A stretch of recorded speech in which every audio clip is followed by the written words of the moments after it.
All right. Now, just to kind of set the stage here, there is a relationship between the three functions of money and thermodynamics. But I need to set the foundation. I need to kind of build you up to that level, and they're not, the relationships are not separated into the three separate functions of money. That we can't go from the three functions of money to thermodynamics. It's if not impossible, it's an extremely difficult way to do this. So we are going to come from thermodynamics to money, and then to the three functions of money, and then we're going to see what is going on here. That's the best possible course to do this. I don't know if I've said this previously in other episodes, but I tend to like to, it's my wife. Give me 1 second. Okay. So, where was I? Right. Okay. Oh, right. Okay. So, I often say or use the term currency-driven economy, right? I don't know that I've done this in a previous episode, so we're going to shorten that to CDE. So currency-driven economy, when you hear me say CDE, that's what I'm talking about. It's just currency-driven economy is kind of lengthy and unwieldy sometimes. So CDE is much easier. Just letting you know. Have I said currency-driven economy yet? I don't even know if I've used that term yet. I may not have used that term yet. All right. So what I'm going to show you first now is how a currency-driven economy actually flies in the face of thermodynamics. And then we're going to look back and we're going to see why the three functions of money are totally disconnected from the reality of the situation, and why that is. All right. So first, let's go back through a quick review of the 4 laws of thermodynamics, and then we're going to go back through a quick review of the 3 functions of money really fast for hopefully the last time here, and then we're going to jump into kind of the meat of what I'm talking about here. Okay, the first law of thermodynamics is basically the idea that any one system's internal energy is equal to energy input minus energy output. It's pretty cut and dry, but there are, a couple of things we can take out of this.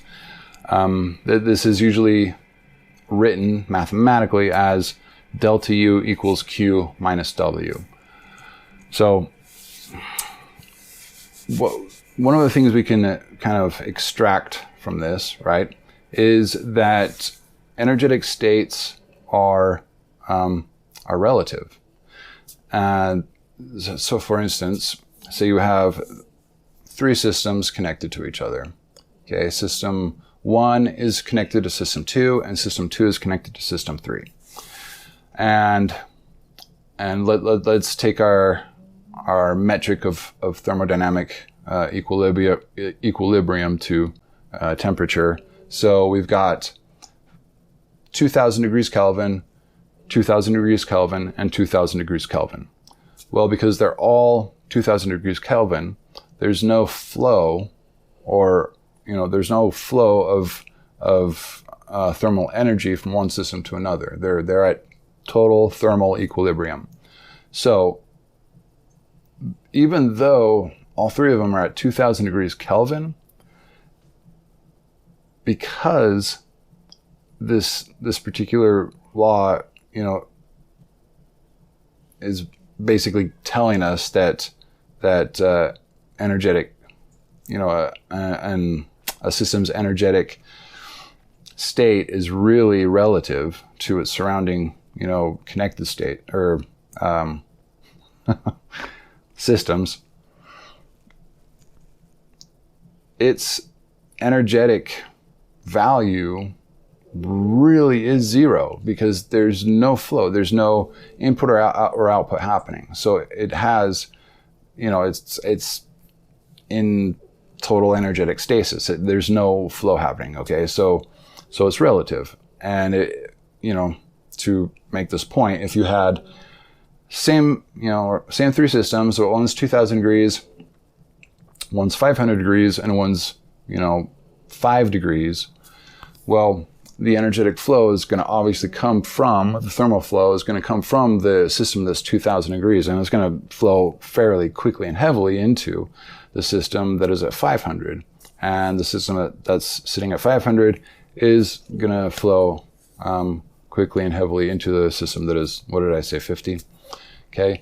So there's quite a bit of input and output, for this middle system, which means it's got a lot going on.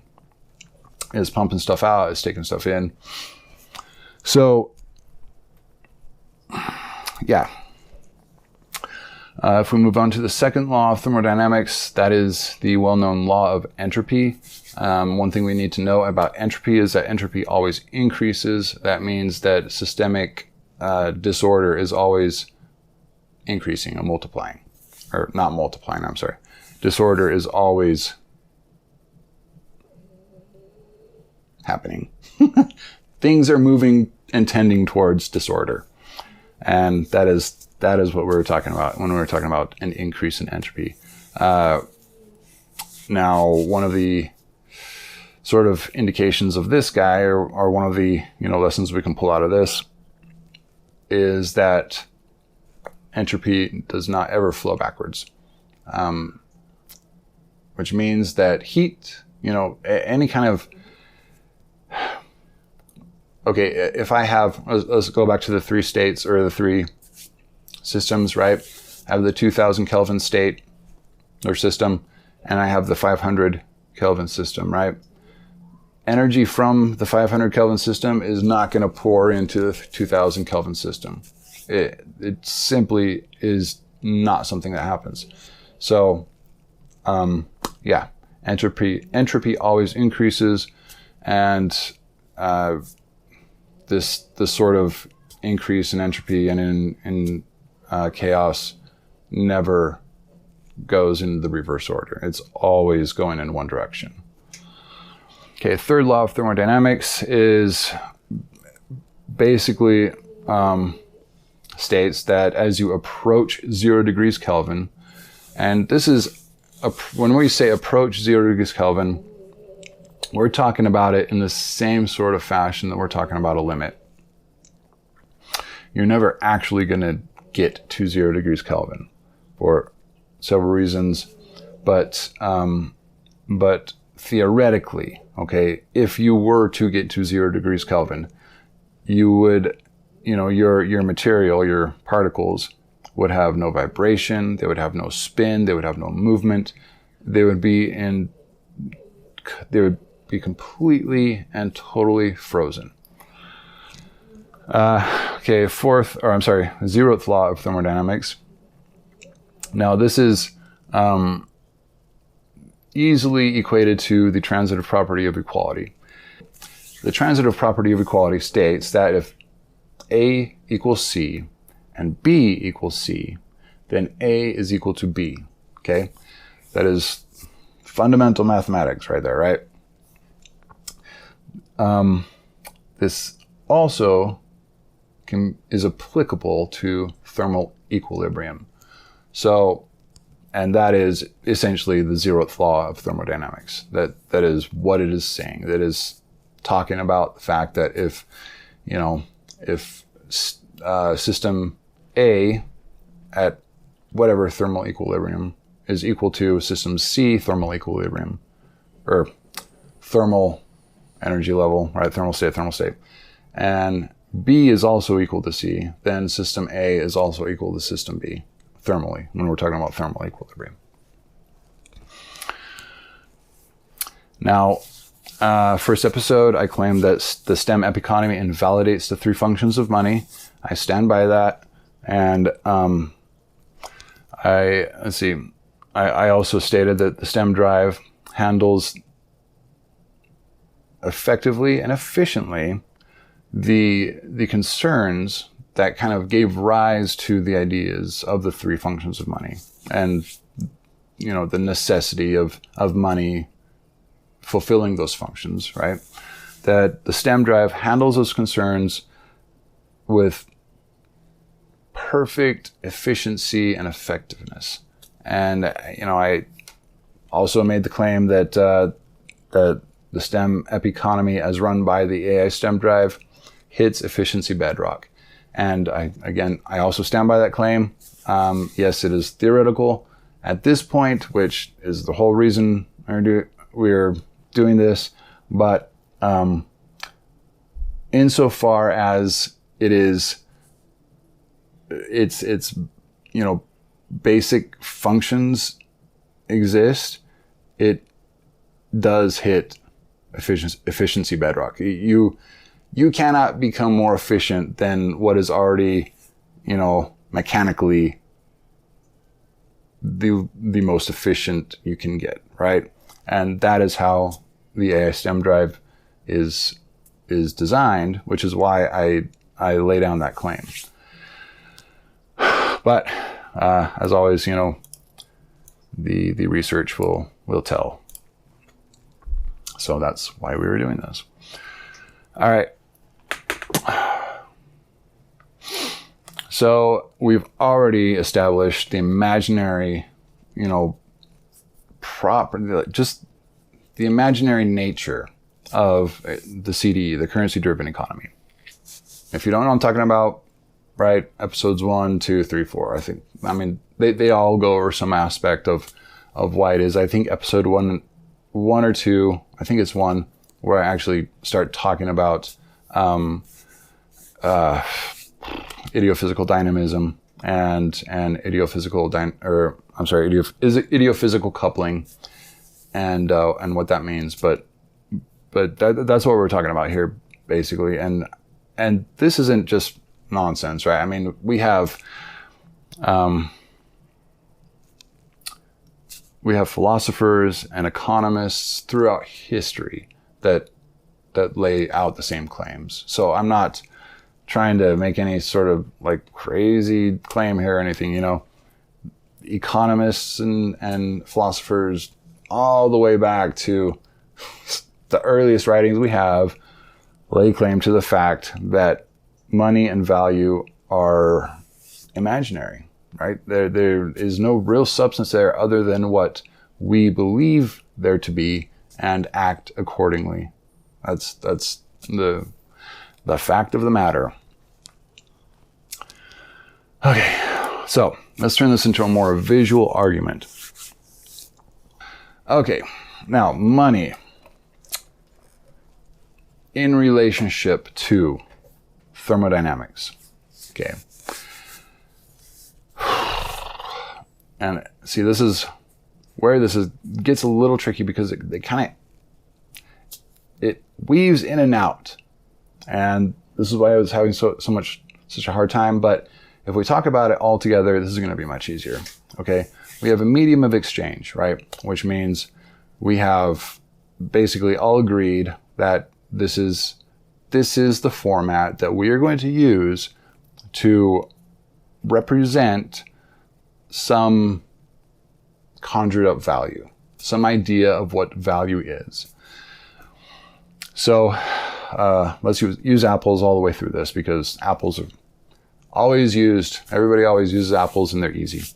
And I love apples. Apples are so delicious, especially Honey Crisps. I cannot eat enough of the Honey Crisp apples. Okay. So,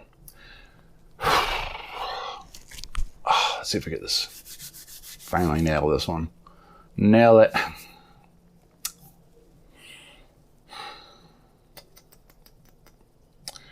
All right. Now, in the first episode, the first installment of episode 6, if you go back, I talk about.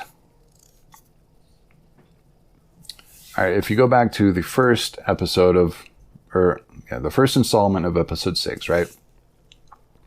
I talk about what value is and the problem with what value is.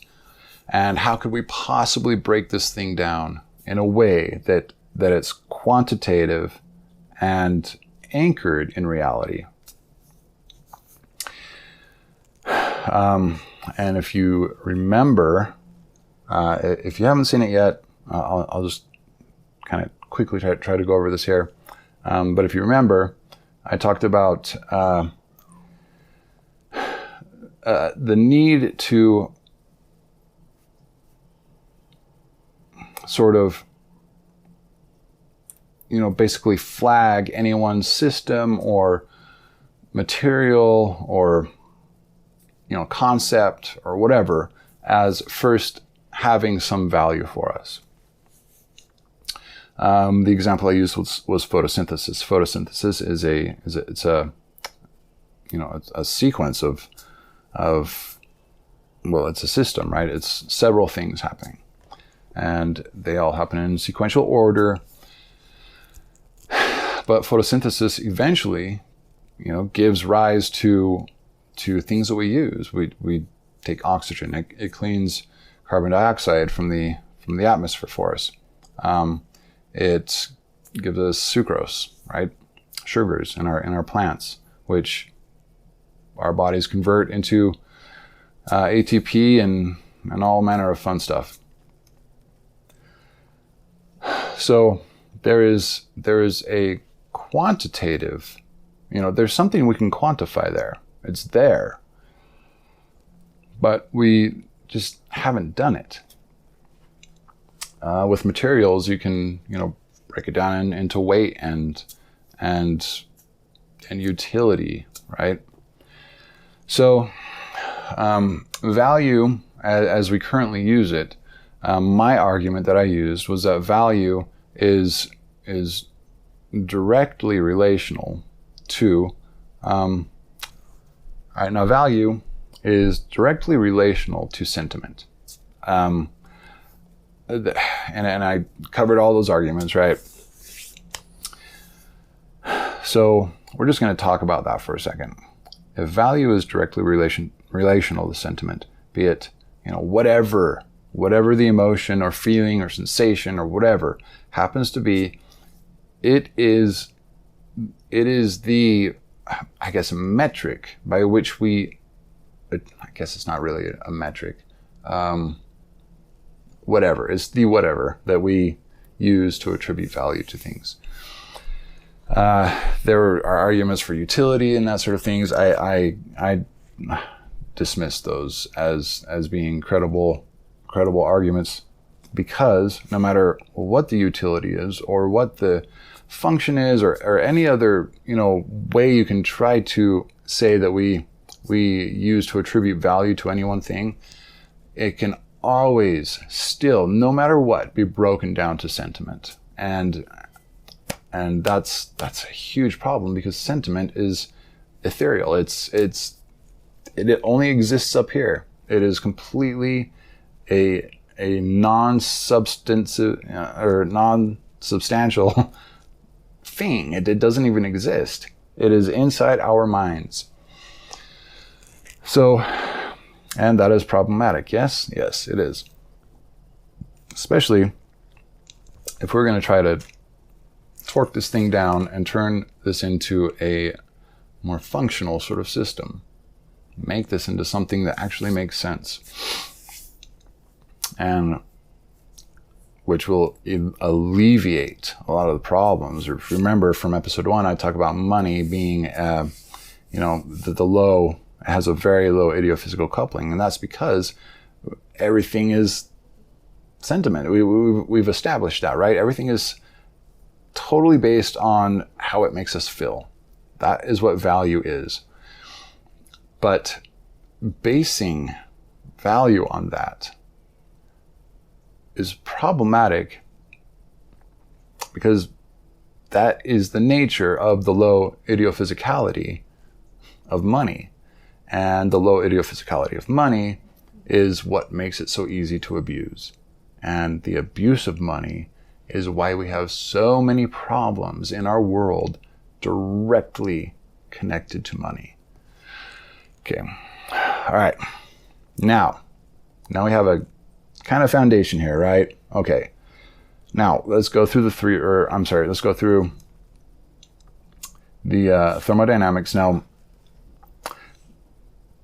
each function of money has quite a bit to do with more than one of the laws of thermodynamics. Unit of account, however, kind of doesn't. It's kind of in the middle, and we're going to see why in a second. So medium of exchange is sort of our gateway from the logical into the illogical. What I mean by that is, because medium of exchange should be based on value, and value should be based on something substantial, but it's not. Okay, so that's kind of where the connection is between the three functions of money and thermodynamics. Okay, so first problem is right there. Okay, medium of exchange is based on the idea of exchanging, something that has value for any number of things, but we don't have anything quantitative to like support that with. It's just all sentiment, right? Okay, so problem number one with medium of exchange is that there is no medium of exchange, like no actual foundation for a medium of exchange. It's all totally sentimental. Okay, so right there, that is the first and biggest problem. Now, unit of account is now we're divorced from reality totally. Now we're just living in kind of this world of the three functions of money, or the three reasons that we, the three main, I guess, cherished ideas that we've attributed to money in hopes that it will function accordingly. Okay, so unit of account really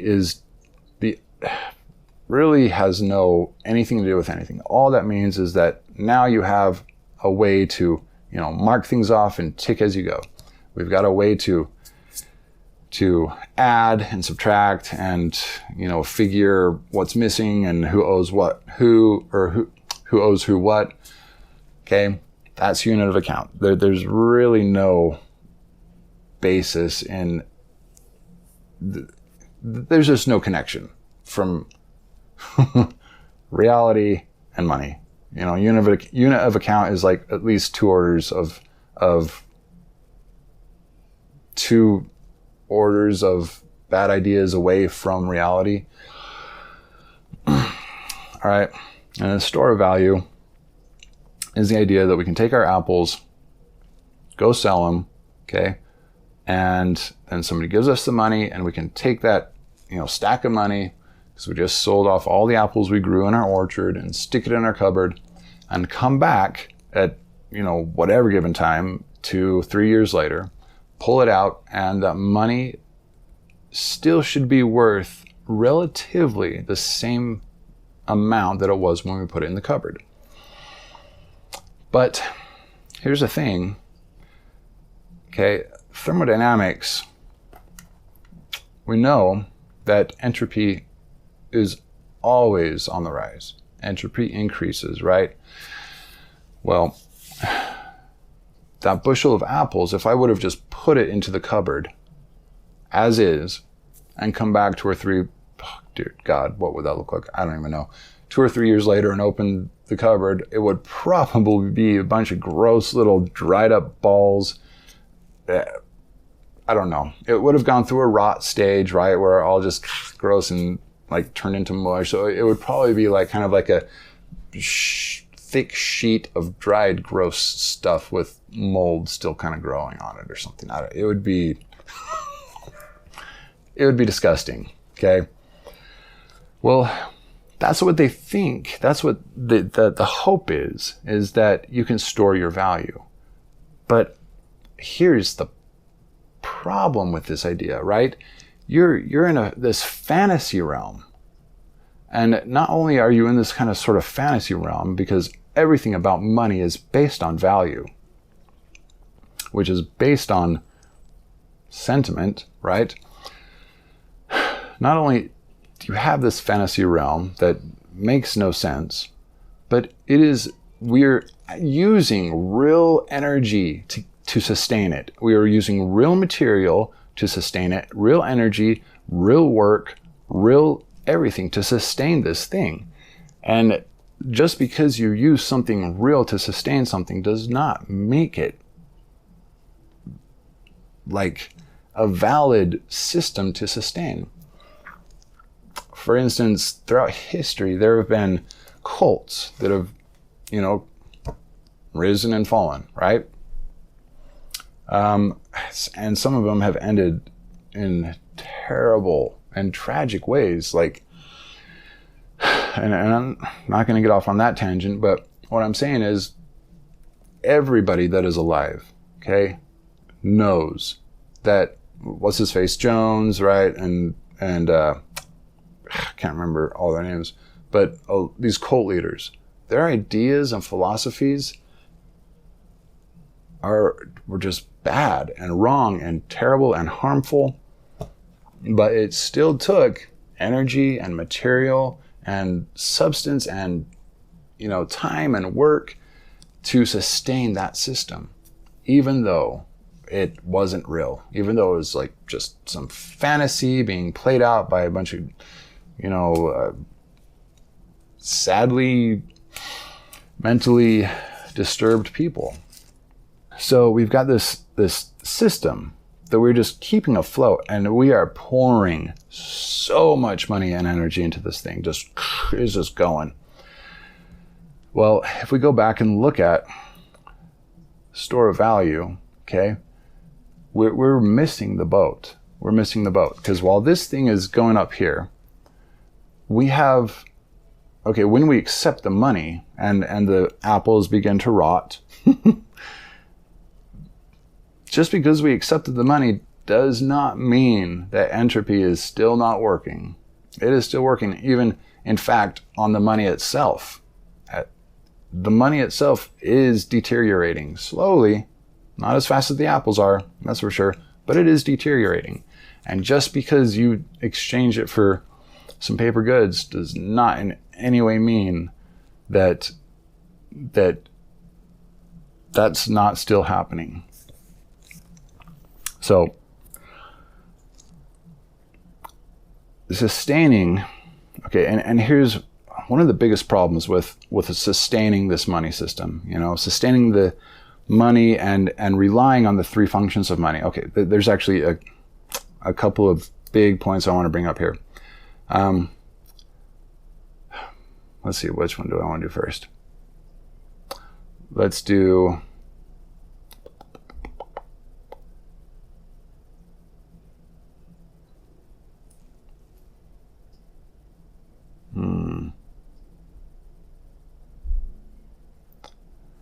Okay, yeah, I know which one.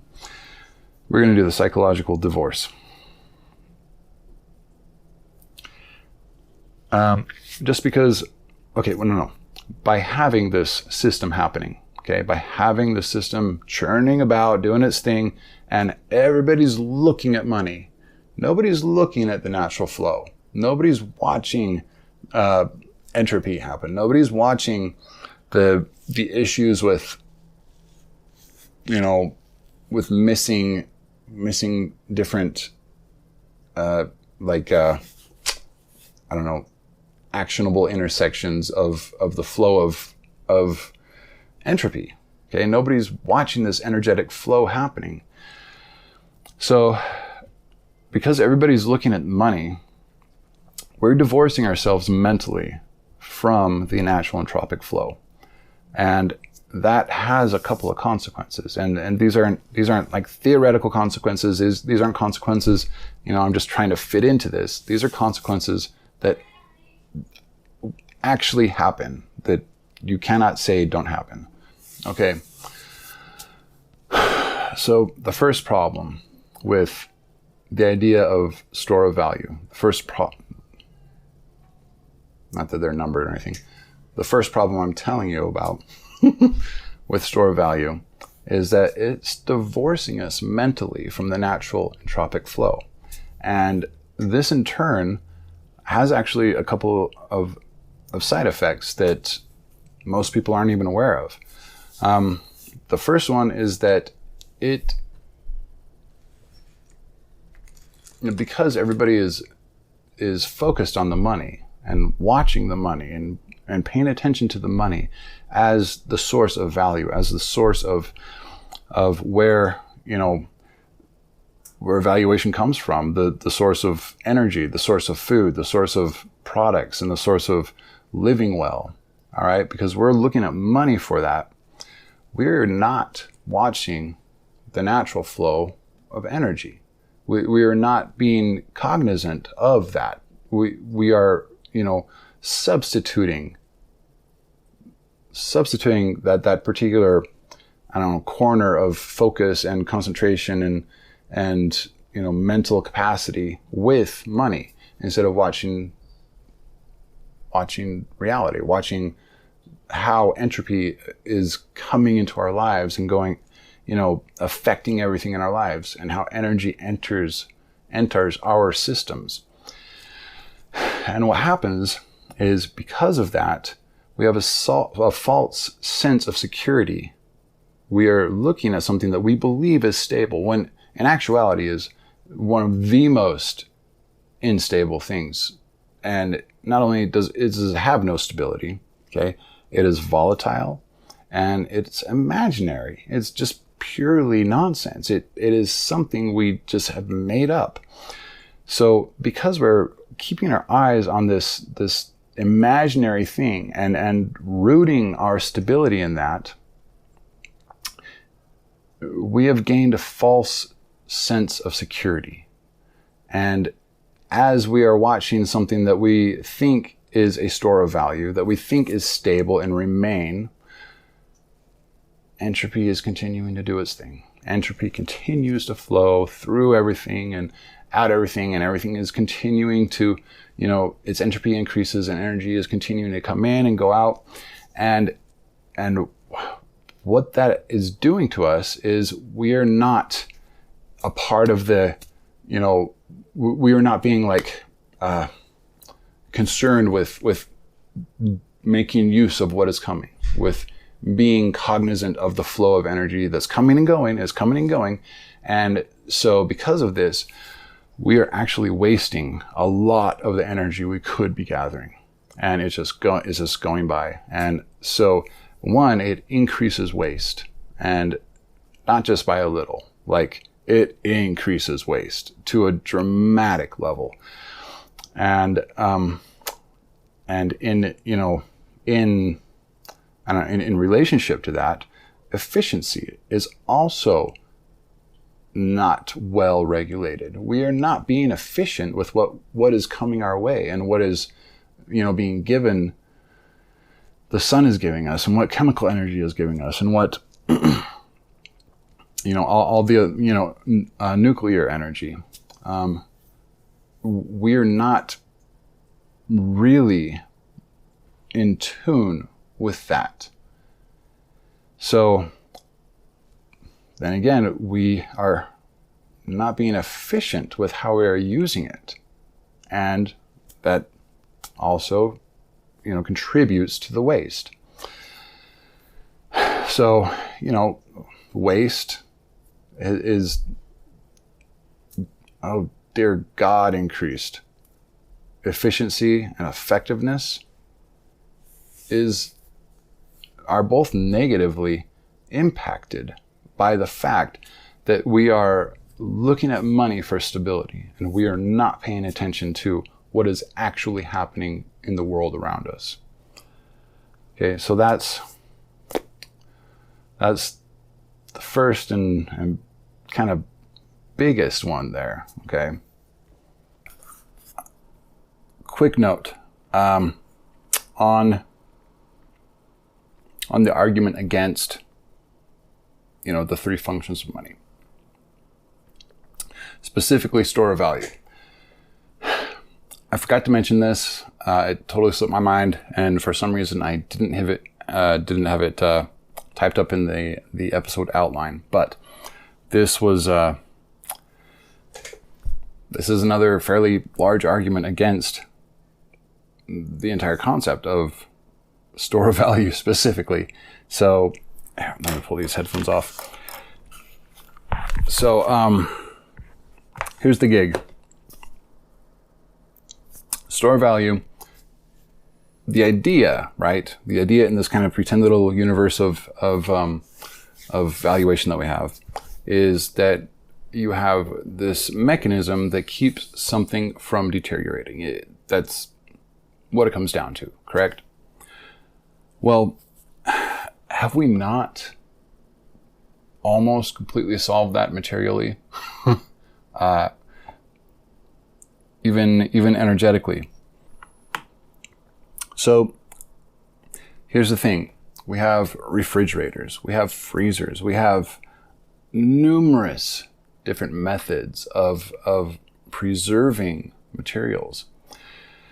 And if even if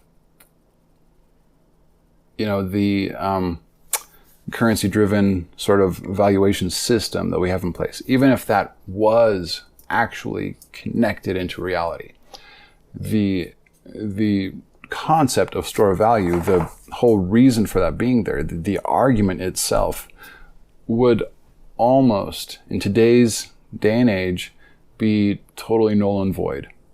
And that is because our capacity to innovate and create new things and come up with great ideas for solving different problems is tremendous. And we have done an excellent job at devising new ways for preserving material, even energy, to some level. So yeah, refrigerators, freezers, preservatives, vacuum packing. I don't know. There's any number of them, right? So I just wanted to bring that up. We were going through store of value and kind of the reasons why it's so troubling, right?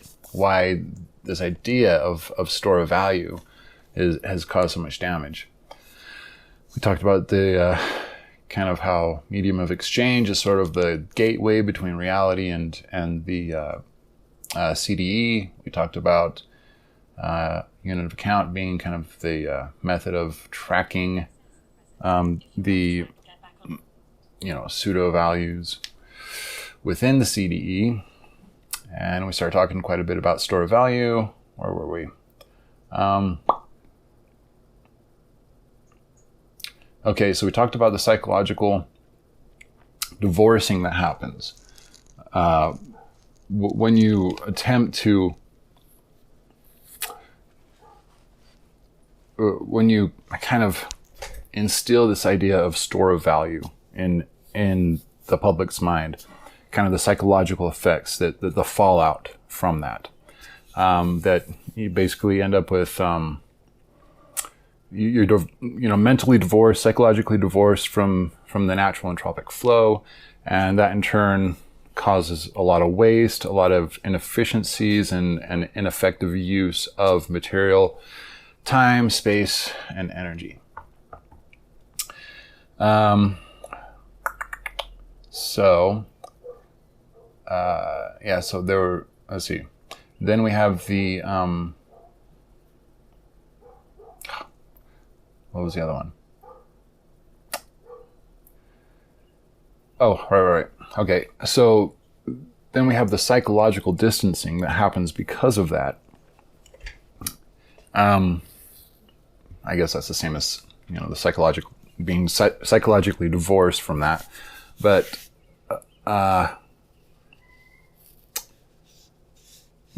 what I mean is we're distanced from the true value of what things are. We don't even know what that is. We've been living in a world where valuation has been totally 100% fabricated. I mean, there's no real natural roots that have, given rise to valuation on any level.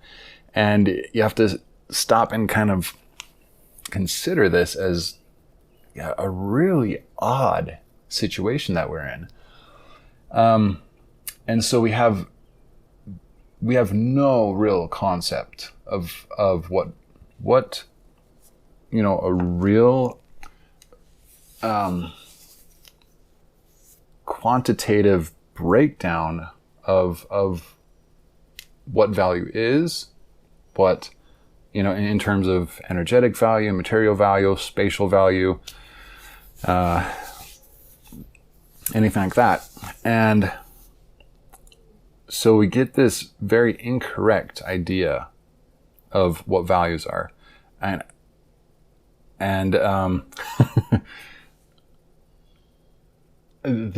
our mental, idea of what a value is so far from what an actual value is that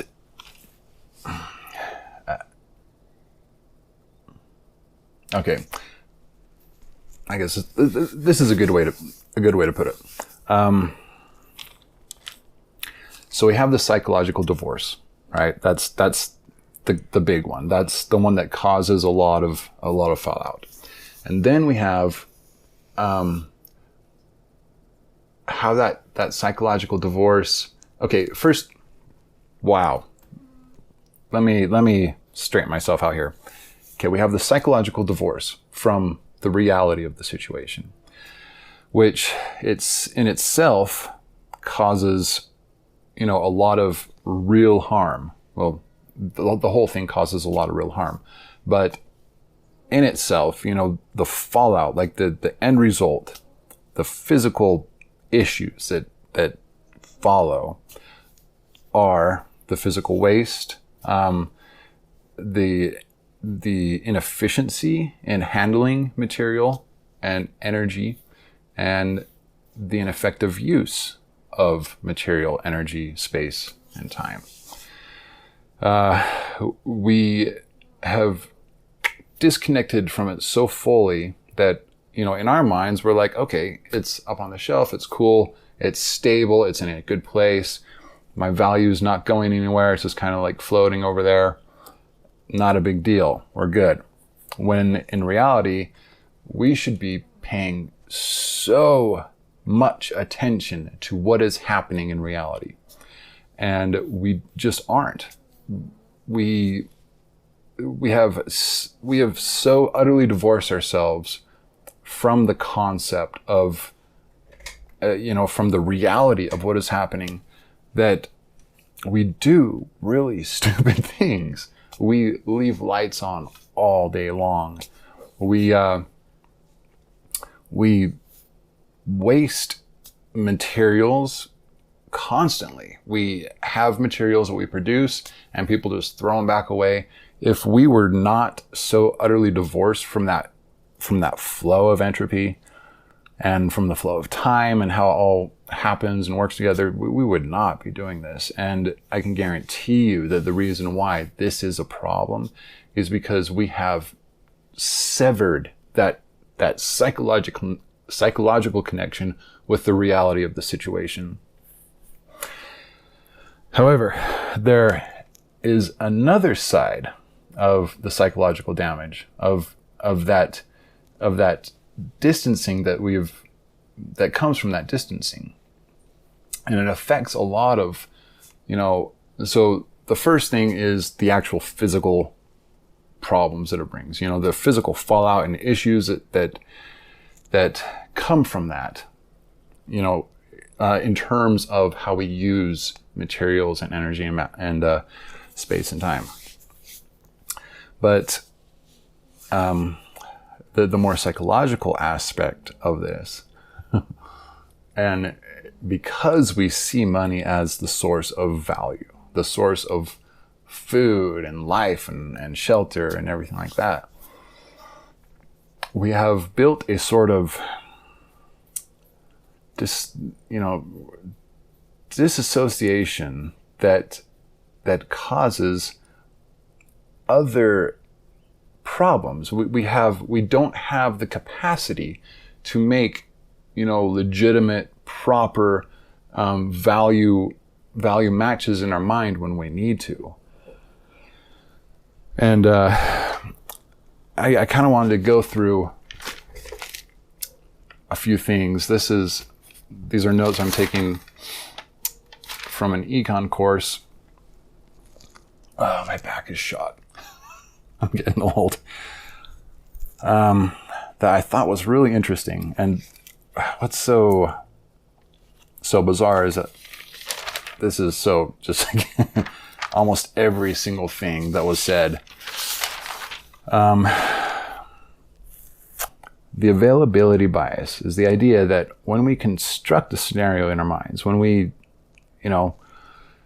paint a picture or, think about something or whatever, when some information is given to us and we kind of formulate an idea or a situation, and the simple act of doing that makes that seem much more realistic. Well, because we have so shut ourselves off from the reality of what is really happening. And remember the whole problem with loosely coupled, is idiophysicality.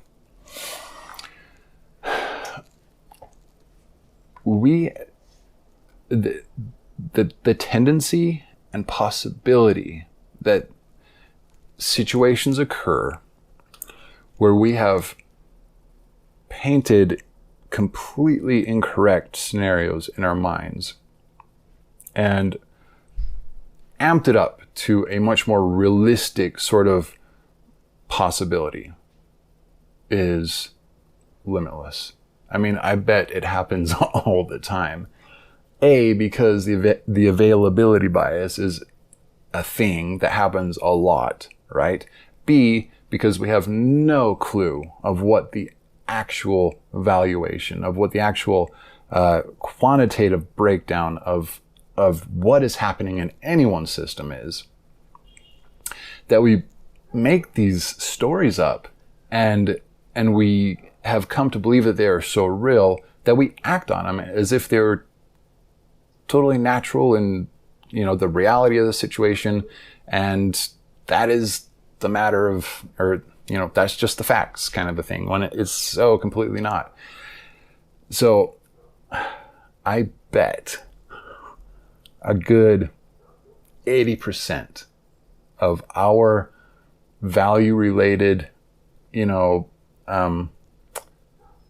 sort of biases and ideas and pictures that we construct and stuff are just so completely silly, improbable, ridiculous.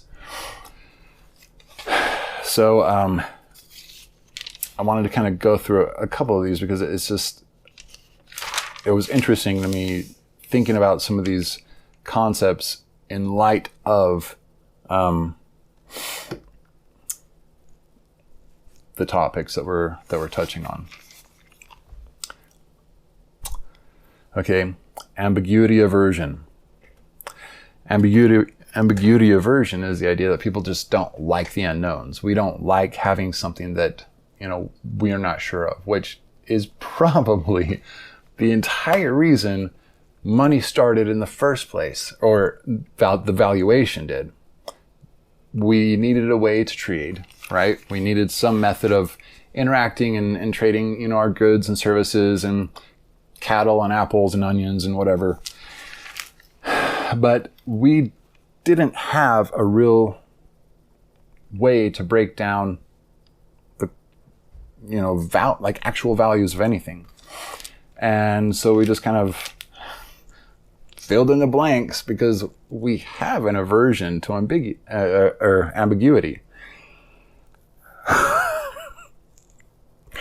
It makes me wonder, seriously, just how far off the mark we are.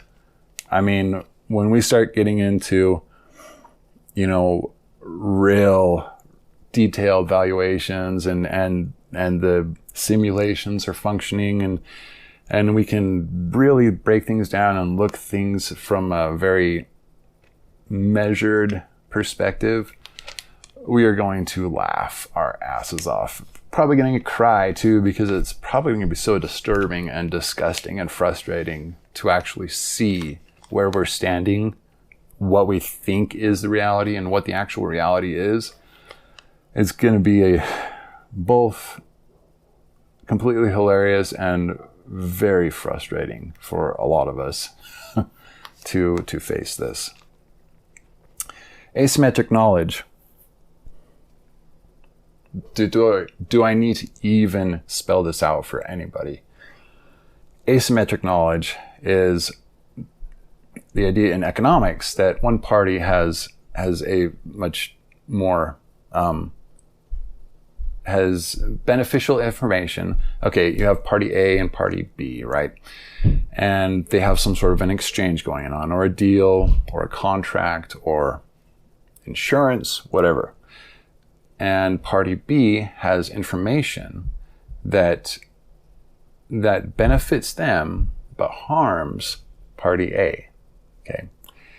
Is this not, I mean, obviously there's no party A that's on the other side. It's simply the universe. It's reality over there. But all right, I'm party B, whatever. But all of that information that we're just totally clueless about is just,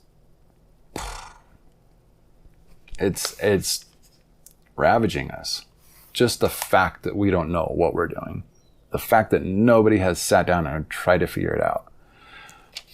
Ooh, temporal discounting. Okay.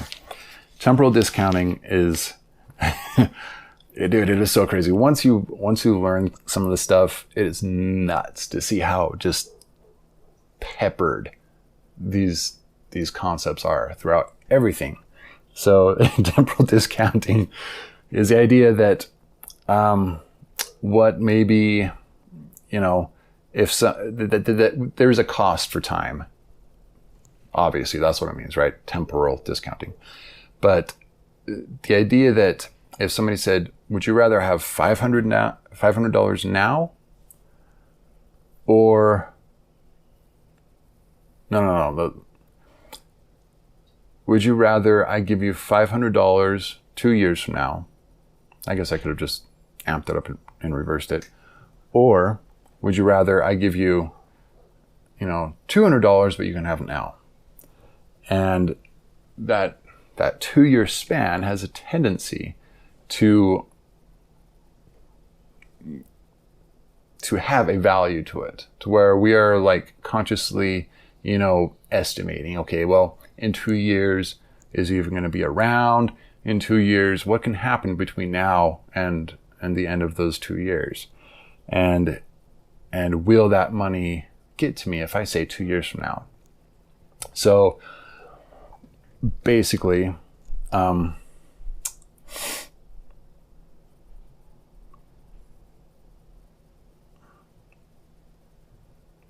shoot, where was I going with this? I had a zinger. Gah! Poof. A thought goes poof. What do you do? Okay, crap. Oh my gosh, what was I going to say about that? Oh, I had such a good one too. I got too distracted with explaining what it was. Okay, anyway, moving on. Okay, so this is an insert. Temporal discounting. This was my argument against it. And I just wanted to throw this in really quickly.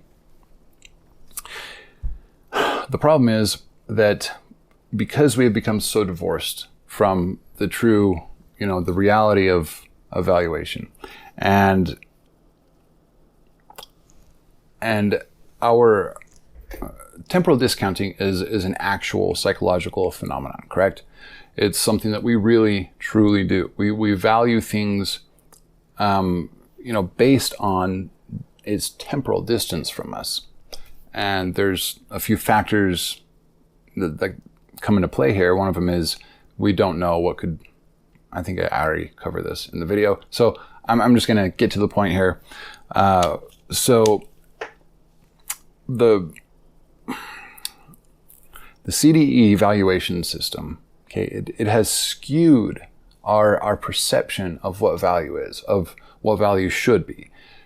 And it is not rooted in anything substantial. There's nothing there. So the problem with temporal discounting, or that occurs, or may occur, that I believe would occur, based considering the facts that we have at hand, is that because our valuation perception is so skewed, that our ability to correctly gauge and apply, a sort of mental model of how valuation changes for any one thing over time is out of whack. Is totally and completely out of whack. Who knows how we would perceive different values for different things and different systems if we actually understood the processes and temporal decay on reality. I think we have some sort of intuition for certain things that we have, close contact with, but for a great number of things out there, we're totally blind when it comes to that. And that is directly, we can directly contribute that problem to the fact that we are so utterly divorced from the true value of anything. Well, most things. Okay. Continue. Compensatory decision-making. Heuristic decision-making. I thought I had more thoughts on these than I am capable of retrieving right now. I should have taken notes, but I did not, so I'm sorry. Anyway, whatever. What do you do? You get my point. We've gone over a multitude of abstractions here and different ideas and directions that you can take this. But the fact of the matter is that money being what it is just, it just has messed a lot of stuff up. And I don't know. I don't think we could have gotten to where we are today without money.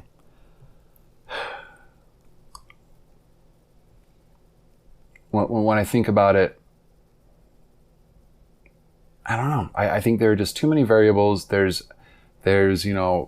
cultural maturation, and there's the, I don't know. You have cultural maturation, and you have, propagating ideas, correct ideas. And then you have the sort of a time, I don't know, the amount of time it takes for a correct idea to propagate throughout a culture and become, instead of the fringe idea, become the generally accepted truth.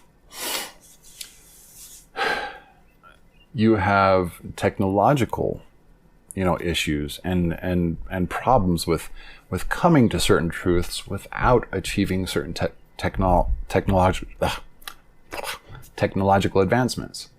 And I don't know, man. I don't know that it could have happened any other way unless at the very, very get-go, I don't know. I really can't say. What I do know for a fact is that it can be handled in a much more efficient manner with the A stem drive. That is not a point to be debated. What the debate is, and what we need to try to figure out, is if stem theory and the STEM epiconomy, you know, the part of STEM theory that is the STEM epiconomy and the whole psychological aspect of everything, self-actualization and you know, altering motivational foci and shifting them, and that whole aspect, that's the big question mark. It appears to be valid. There's no scientific literature out there that stands in the way of STEM theory. As far as what we understand about everything that we know today, STEM theory holds, and it would work. But that is not to say that it will work. You know what I mean?